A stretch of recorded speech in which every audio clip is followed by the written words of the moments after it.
Hello student, myself Digeshwari Devangan, guest lecturer, Department of Commerce, government GAG PG college Balod. मेरा subject है specialised account. इसमें है unit second के तहत हम पढ़ रहे हैं फायर इंश्योरेंस कंपनी क्या अकाउंट है ना।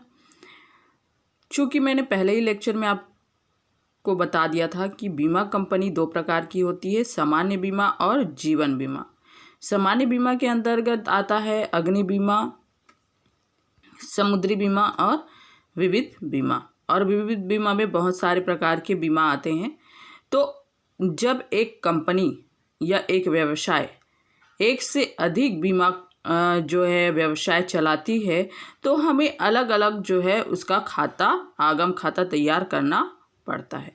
लाभ हानि खाता तो एक ही होता है, लेकिन हमें आगम खाता अलग अलग बीमा कंपनी के लिए अलग अलग तैयार करना होता है। अगर एक ही व्यवसाय सामान्य बीमा के अलावा अग्नि बीमा, विविध बीमा या समुद्री बीमा है ना, ये सब अगर व्यवसाय करती है एक साथ तो अलग अलग आगम खाता बनाया जाता है ना। तो अब हम चूँकि पहले लेक्चर में हमने जो है सामान्य बीमा का जो है हमने आगम खाता, लाभ हानि खाता बनाना सीखा था। अब हम अग्नि बीमा का आगम खाता बनाना सीखेंगे। केवल आगम खाता बनाना पड़ेगा, बाकी लाभ हानि खाता और चिट्ठा सबका समान रहेगा, एक ही बनाना होगा, है ना। अब आगम खाता, अग्नि बीमा का आगम खाता, ठीक है। 31 मार्च 2020 को अग्नि बीमा की पुस्तकों में आपका जो है निम्नलिखित बाकिया थी। प्रबंध के व्यय 2,31,900, कमीशन 2,27,000, चुकाए गए दावे 4,30,000, विनिमय पर हानि 5,000, अप्राप्य ऋण 100, 1/4/2019 को अदत्त दावे है 5,20,000, 1/4/2019 को असमाप्त जोखिम के लिए है 3,08,700, 1/4/2019 को अतिरिक्त संचय है 25,000, प्रीमियम है आपका 8,76,000। समायोजन, निम्न सूचनाओं को ध्यान में रखते हुए 31 मार्च 2014 को समाप्त वर्ष का आगम खाता बनाइए। पहला, असमाप्त जोखिम के लिए प्रीमियम 50% संचय करना है। वर्ष के अंत में 20,000 प्रीमियम प्राप्त होना था। 31 मार्च 2020 को अदत्त दावा 3,04,600 रुपये थे। अतिरिक्त संचय पूर्वरत रहेंगे। तो ये हमारा क्वेश्चन। तो आइए अब हम अग्नि बीमा का आगम खाता बनाते हैं। देखिए, फॉर्म BRA रेवेन्यू अकाउंट, इसमें बीमा कंपनी का नाम है तो हमारा अग्नि बीमा कंपनी। पंजीयन क्रमांक था IRD के तहत पंजीयन तिथि। अग्नि बीमा व्यवसाय का आगम खाता, इसमें विवरण, अनुसूची क्रमांक, चालू वर्ष और गत वर्ष। तो इसमें सब 4 शेड्यूल, चूँकि बीमा कंपनी में टोटल 15 शेड्यूल होते हैं तो 1 से 4 शेड्यूल का जो है प्रयोग आगम खाता बनाने के लिए किया जाता है। तो फर्स्ट में आपका आ जाता है अनुसूची फर्स्ट में शुद्ध अर्जित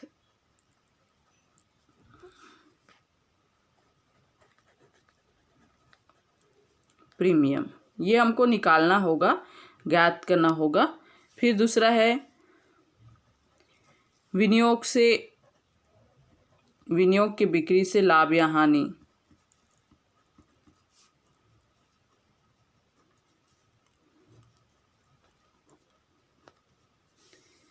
ब्याज लाभांश,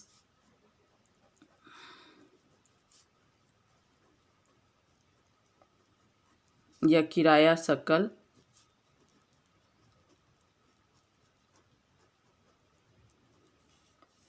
फिर अन्य,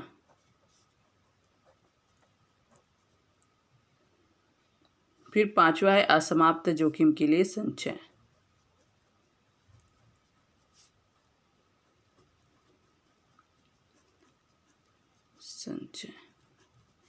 तो ये हो गया। फिर हम इसका जो है टोटल कर देंगे।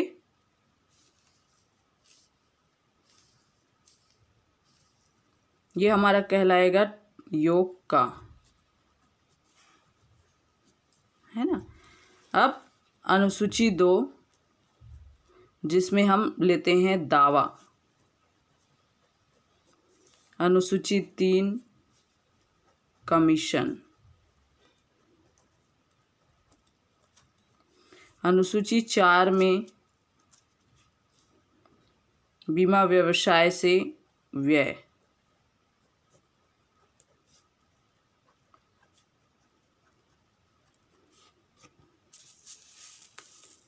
बीमा व्यवसाय से व्यय,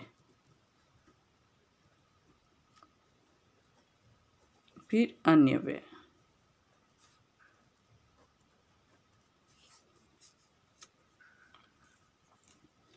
फिर देखिए, अब ये हमारी आय को दर्शाता है और ये हमारी किसको दर्शाता है, व्यय को दर्शाता है। अब आता है, चूंकि अग्नि बीमा का बना रहे हैं इसलिए अग्नि बीमा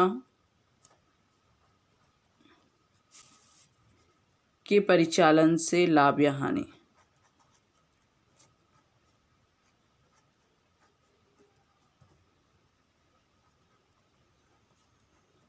लाभ या हानि, ठीक है, के परिचालन से लाभ या हानि। फिर यही कहाँ हस्तांतरण हो जाता है, लाभ हानि खाते में। तो ये तो हो गया हमारा आगम खाता। अब हमें शेड्यूल 4 को 1 2 3 4 को एक एक करके जो है क्या एक्सप्लेन करना होगा, कैलकुलेट करना होगा। चलिए, अनुसूची 1 के तहत आपको शुद्ध प्रीमियम की गणना करना है। विवरण चालू वर्ष, मैंने 1000 के गुणांक में इसको लिया है ना। तो इस प्रकार सबसे पहले देखिए इसमें क्या आता है, तो इसमें आता है प्रत्यक्ष व्यवसाय से प्राप्त प्रीमियम,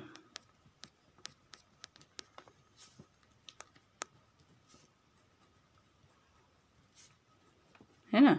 जो प्रत्यक्ष व्यवसाय से प्राप्त प्रीमियम को लिखते हैं प्लस प्राप्त पुनर्बीमा प्रीमियम,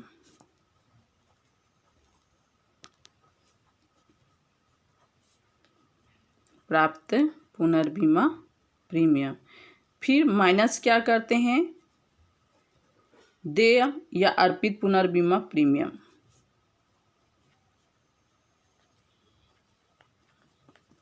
देय पुनर्बीमा प्रीमियम,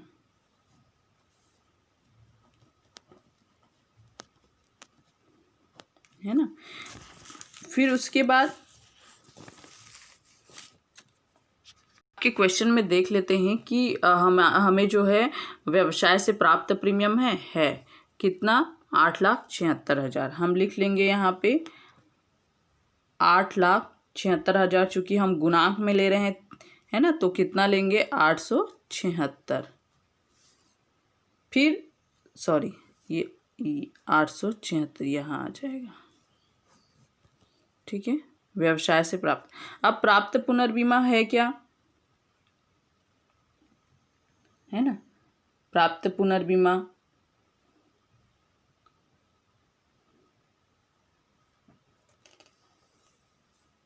तो यहाँ पे प्राप्त पुनर्बीमा नहीं है। 31 मार्च 2020 को जो है अंत में, वर्ष के अंत में 20,000 का प्रीमियम प्राप्त होना था, तो ये तो नहीं है आपका जो है स्वीकृत अस्वीकृत, ये नहीं है डेस, ये भी डेस कर दो, है ना, ये माइनस में होता है डेस। तो ये कितना आ गया आपका 876। अब इसमें हम क्या प्लस करते हैं, अब हम इसमें प्लस करते हैं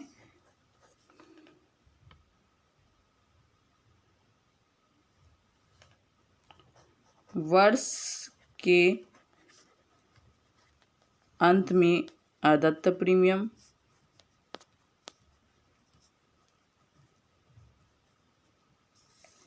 माइनस करते हैं वर्ष के अंत में वर्ष के प्रारंभ में अदत्त प्रीमियम।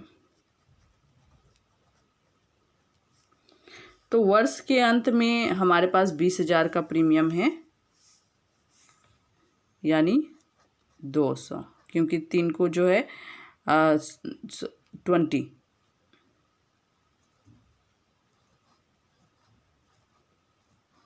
है ना, क्योंकि हम गुणांक में ले रहे हैं। तो 3 जीरो हटा देंगे तो कितना बचेगा 20। ये हमारा नहीं है, ठीक है। तो हमारे पास कितना आया 896। ये हमारा हो गया शुद्ध प्रीमियम।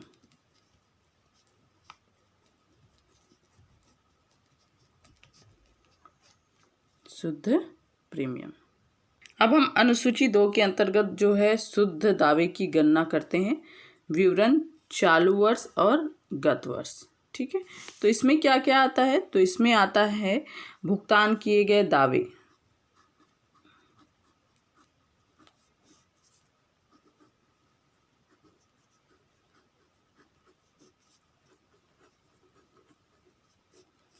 ठीक है, भुगतान किए गए दावे। फिर इसमें प्लस होता है पुनर्बीमा स्वीकृत,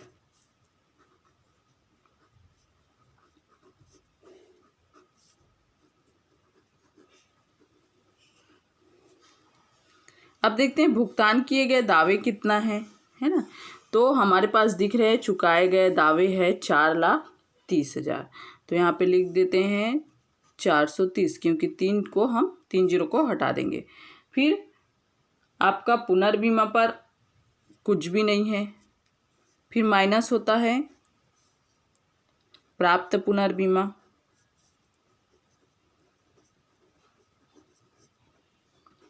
प्राप्त पुनर्बीमा दावा, वो भी हमारे पास कुछ भी नहीं है ना, तो 430। फिर प्लस होता है वर्ष के प्रारंभ में, वर्ष के अंत में अदत्त दावा,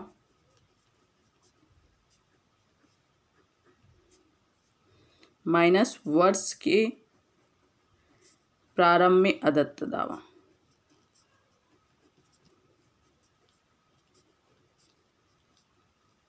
तो वर्ष के प्रारंभ में हमें जो है दिया है 3,04,000 यानी 304, और मतलब वर्ष के अंत में आपको 3,04,600 दिया है समायोजन में, और आपका जो है प्रारंभ में है 5,20,000 यानी 520। तो ये आ जाएगा आपका शुद्ध देय दावा।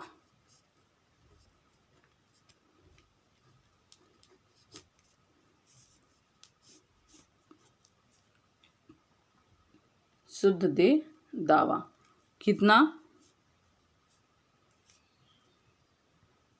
ये आएगा आपका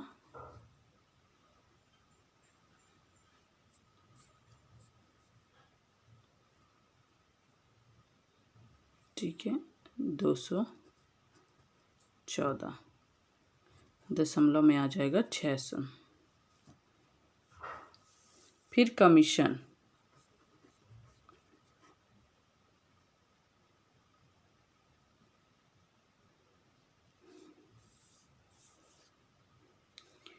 तो कमीशन की गणना में क्या क्या लेते हैं, एक तो हमारा जो है कमीशन देय,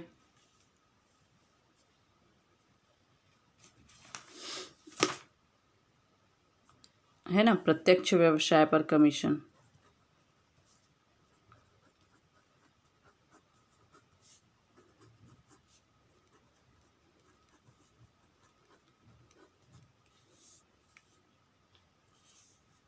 तो आपके क्वेश्चन में प्रत्यक्ष व्यवसाय पर कमीशन दिया है 2,27,000 यानी 227, ठीक है।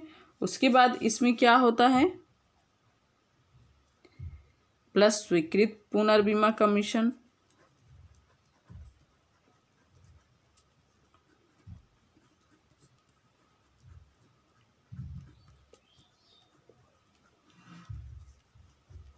जो कि इसमें नहीं दिया है, माइनस होता है अर्पित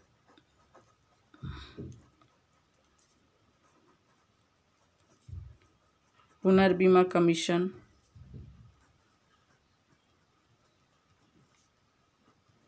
ये भी नहीं दिया है, तो हमारा शुद्ध कमीशन आ गया 227।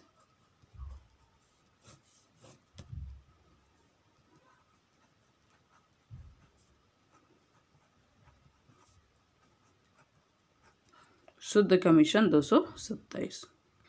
अब अनुसूची 4 में बीमा व्यवसाय से संबंधित व्यय, तो इसमें दो जो है 13 शेड्यूल होते हैं, है ना। सबसे पहला कर्मचारी पारिश्रमिक,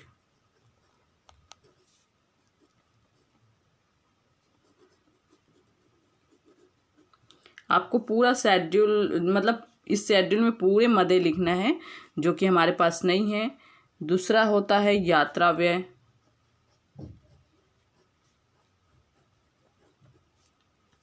वो भी नहीं है।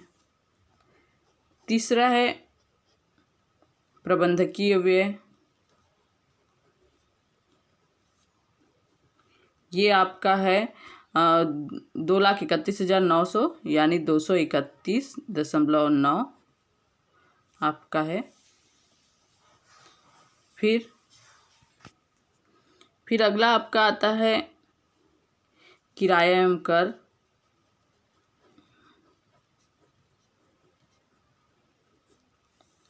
फिर मरम्मत,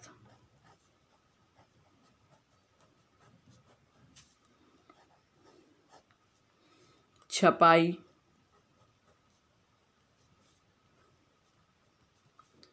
एवं लेखन, कानूनी व्यय,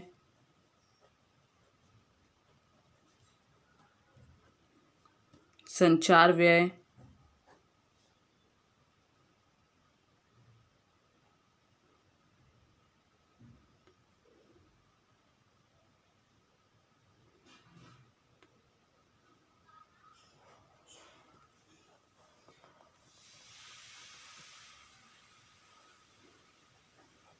अंकेक्षण शुल्क,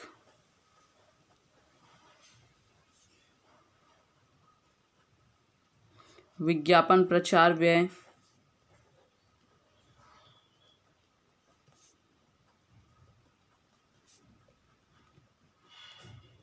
बैंक एवं ब्याज दर,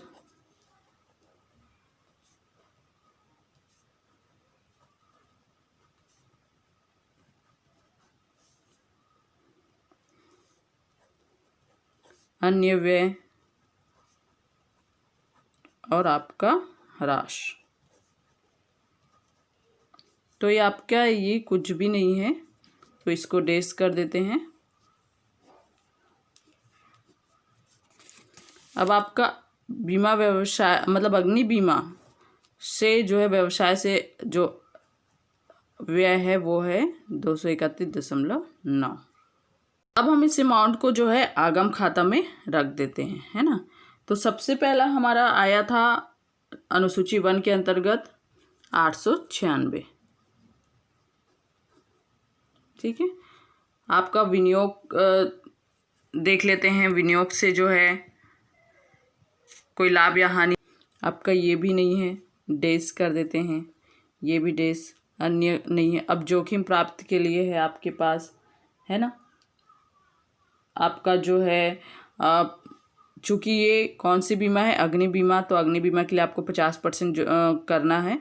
तो सबसे पहले प्रारंभ में जो है जोखिम आपको कितना दिया है,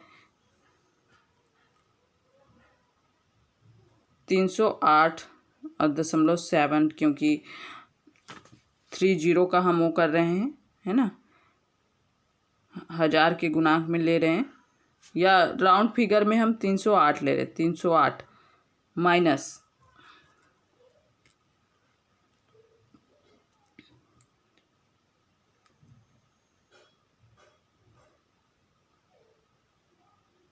अब 50%, है ना। तो किसका 50%, 896 का 50% कितना आ जाएगा, ये हो जाएगा आपका 448 इंटू 50%। ठीक है, तो अब कंडीशन ये रहती है कि अगर अंतिम ज़्यादा रहता है और ये कम रहता है तो क्या होता है, माइनस होता है ना। क्या होता है, माइनस होता है। तो कितना हो जाएगा आपका 139 माइनस हो जाएगा। ठीक है, कितना माइनस हो जाएगा 139। तो इस तरीके से हमारा योग का हो गया 757।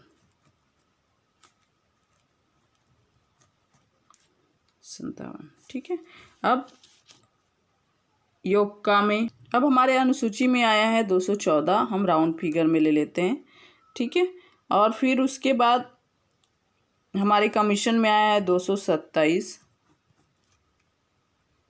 बीमा व्यवसाय से व्यय है 232। अब अन्य व्यय में हम क्या शामिल करेंगे, विनिमय की हानि है ना, विनिमय की हानि।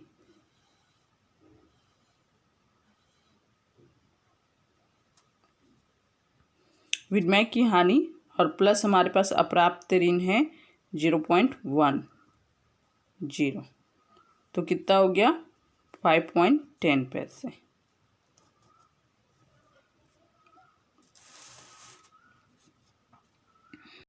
ठीक है, तो ये आ रहा है आपका 678.10।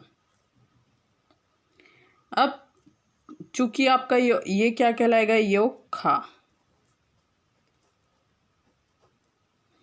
अब 757 माइनस कर देंगे 678.10। तो इस प्रकार जो है अग्नि बीमा के परिचालन से लाभ एवं हानि आया हमारा 79.90 है ना। ये हमारा लाभ हुआ, क्योंकि हमारा ये आय बताता है, आय 757 रुपये का और व्यय 678.10। तो हमारा जो लाभ हुआ परिचालन से वो है 79.90। Thank you.